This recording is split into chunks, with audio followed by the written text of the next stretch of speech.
we went through a planning-to-plan process in which we were identifying the values of the organization. And in trying to understand what those values were that dictated all of our actions. And we knew that the artistic product for the company was very strong. And that was going to continue.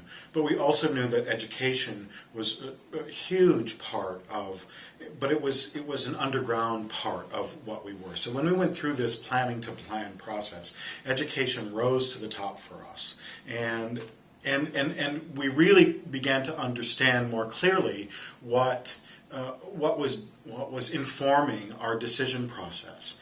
And so when we looked to the mission of the company and said, what is the mission of the company, and what are the values that we hold to move to propel that forward, there was an intersection that we realized existed between artistry and learning. And so when we look at what we do now, we look for that intersection to say, does it exist? Is it there?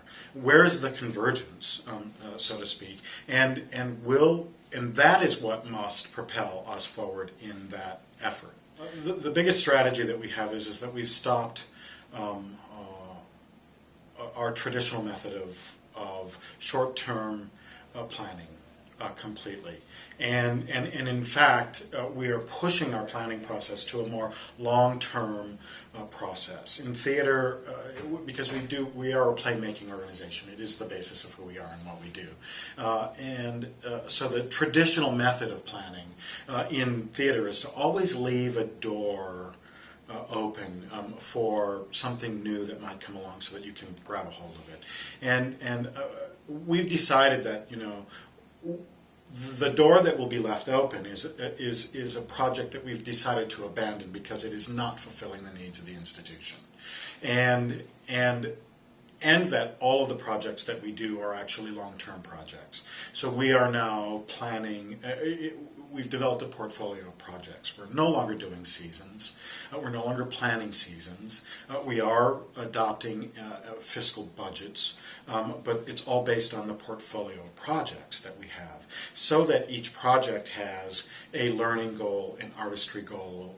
How does it address strikingly original theater, our mission, and then what are the resource allocation needs and the resource acquisition goals for the project, and that it is a compounding of those acquisitions and allocations that allow us to, even though I got kind of struck down yesterday on the term balance, but allows us to strike a balance for the institution. So I think it's a radical way of thinking for a nonprofit theater company.